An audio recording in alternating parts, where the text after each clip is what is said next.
The film opens with Zhang Yao, a retired soldier who now works as a fisherman to help his family.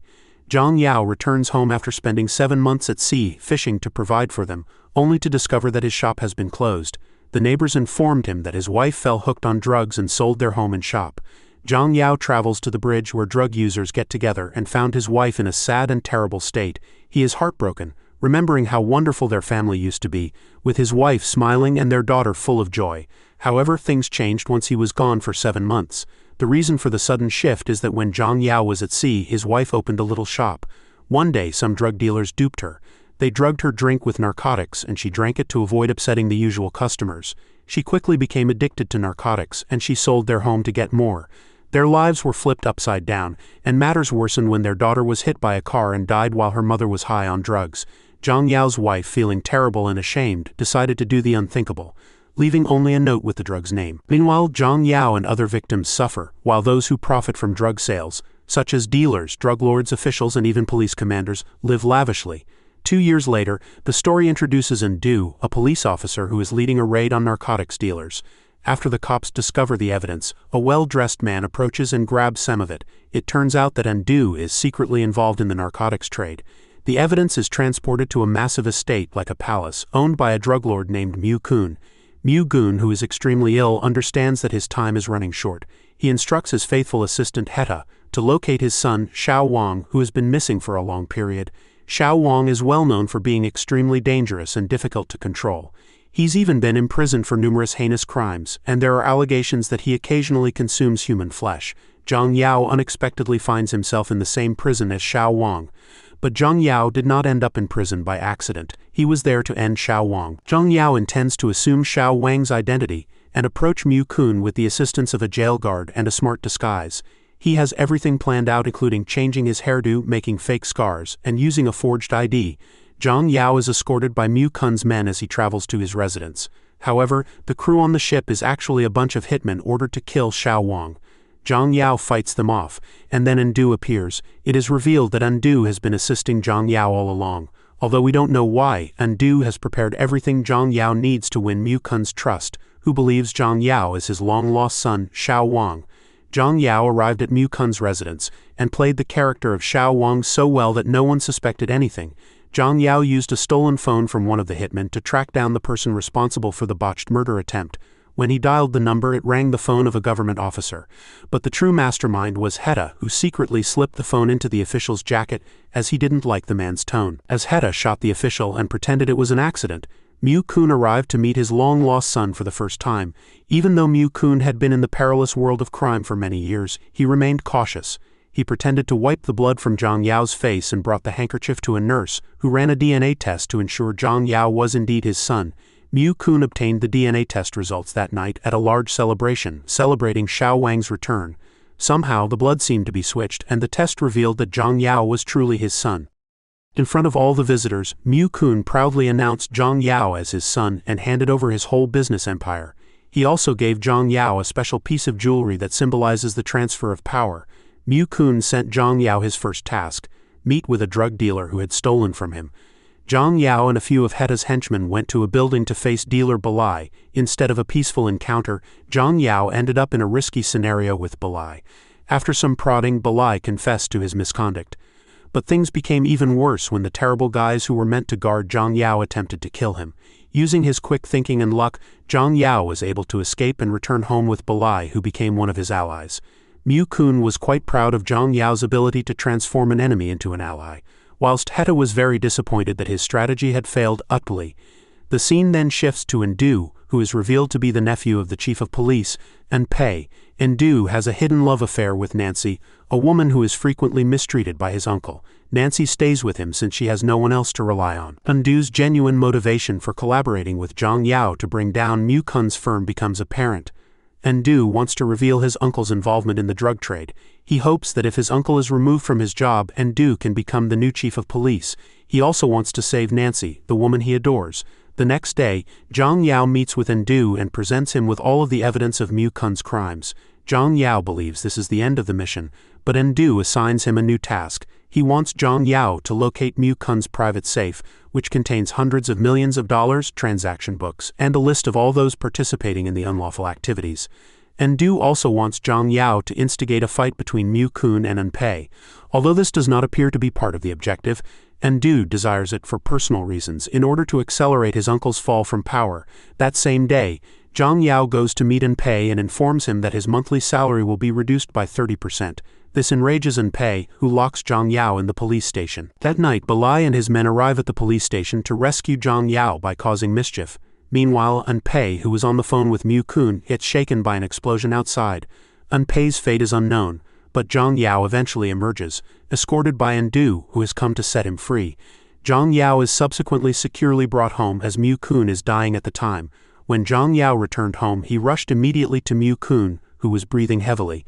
Mukun apologized for mistreating Xiao Wang so cruelly. To make amends for his faults, Mukun revealed the location of his hidden safe in the company building, along with the key to the safe, which was the special necklace he had previously given him. After accomplishing the mission, Zhang Yao confessed the truth. He wasn't Xiao Wang, Mukun's biological son. He was one of the numerous victims of Mukun's drug trade, and he returned to seek revenge. Mukun was so stunned by this that he had a heart attack and died right away. The lawyer read Mukun's will before Heta, Ndu, and all of the government authorities. It stated that all of Mukun's fortune and possessions would pass to Xiao Wang, who was actually Zhang Yao. Heta finally burst and shot the lawyer, enraged that Mukun had left everything to Zhang Yao but nothing to him, even after his 17 years of service. In the midst of the pandemonium, with Heta's soldiers and Mukun's faithful followers battling, Balai appeared to assist. Zhang Yao, Ndu, and Balai combined to defeat Heta and his entire team. When things settled down, Zhang Yao handed Ndu the necklace, signaling the completion of the mission. However, it turned out that Ndu was a terrible and sneaky person. It is also revealed that Balai worked for Ndu and had been spying on Zhang Yao the entire time. It turns out that Ndu began plotting his uncle's and Mukun's downfall 2 years ago. At the same time, Zhang Yao was seeking justice for his wife and daughter. That's when Ndu recognized an opportunity to incorporate Zhang Yao into his scheme. He discovered that Zhang Yao was a tough former Special Forces soldier, making him the ideal candidate who could help with his task. At that time, Ndu fooled Zhang Yao into thinking he was assisting him in bringing Mukun to justice. He persuaded the prison guards to let Zhang Yao into the same prison as Xiao Wang, and he set things up so that Zhang Yao could disguise himself as the latter. Ndu also met Balai and promised to give him narcotics in exchange for his assistance. He assigned Balai the responsibility of killing his uncle Anpei during the road collapse, using something with Zhang Yao's fingerprints on it. In the end, Zhang Yao was held responsible for the killings of Mukun and Anpei. Instead of executing him straight away, Ndu imprisoned him and waited for the ideal moment to execute his plan. Soon after, Ndu succeeded his uncle as chief of police. He quickly began carrying out his plan to search all drug-related areas, from manufacturers to shipping facilities. After achieving his dream and becoming a hero, Ndu headed to the building that housed Mukun's hidden safe. As expected, the safe had been filled with an extreme amount of cash than anyone could have imagined. Now that everything was in order, Ndu was ready to carry out his final plan: blow up the temple where Mukun and Anpei would be buried. The ceremony was attended by officials, business owners, police personnel, and anyone else who was aware of Mukun's drug enterprise. This indicated that Ndu intended to get rid of everyone involved so that no one might harm him in the future. Just as Nancy ended her statement, she opened a curtain to expose hundreds of images of the victims, as well as mountains of illegal substances. The visitors were stunned, and Nancy bolted out, closing the door behind her. The temple, as well as the secret safe room behind Ndu and Zhang Yao, both exploded at the same time. Before they could comprehend what was going on, Ndu was taken aback by a stunning twist. This is where the true twist occurs. Balai, who always appeared to be a drug dealer and addict, was actually a responsible elder brother who adored his little sister. When his sister became addicted to narcotics, Balai brought her to a hospital for therapy. There he met Nancy, a doctor at the hospital. While Balai and Zhang Yao lost loved ones to drugs, Nancy's father was a nice and honest cop who despised corruption. When he declined Mukun's bribe, they forced him to overdose on narcotics. Not long after that, Balai's home and sisters were seized because his sister owed money to a loan shark. They were forced to reside beneath a bridge, which became a haven for those ensnared in the drug trade. After a while, Balai's younger sister died. Nancy, who had never visited the area beneath the bridge before, went there and met Zhang Yao. They both shared the same devastating story. Their lives had been destroyed by illegal substances. Zhang Yao, Nancy, and Balai realized they weren't the only ones suffering, so they decided to band together and exact their revenge. They set their eyes on the final person in charge, Mukun. They began preparing their dangerous mission using the little money they had left over from savings and Nancy's late father's pension. Nancy used her charisma and outstanding appearance to win over Anpei and begin gathering critical information.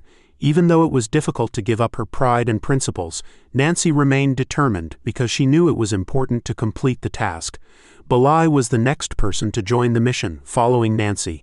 Balai, like Nancy, had to appear to be an addict in order to hide his identity. This allowed him to become close to Ndu and become part of his planning, which involved utilizing Ndu's ambition to bring down Anpei and Mukun. It was now Zhang Yao's turn to seek justice. Once the three of them were part of the inner team, they began to bring in others, such as the nurse assigned by Mukun to check Zhang Yao's blood, the soldiers who assisted in the shooting of the police station, the road worker who blew up the street Anpei was on, the TV reporter who provided constant updates, and many more. They all worked together to achieve justice, which the justice system could not do on its own.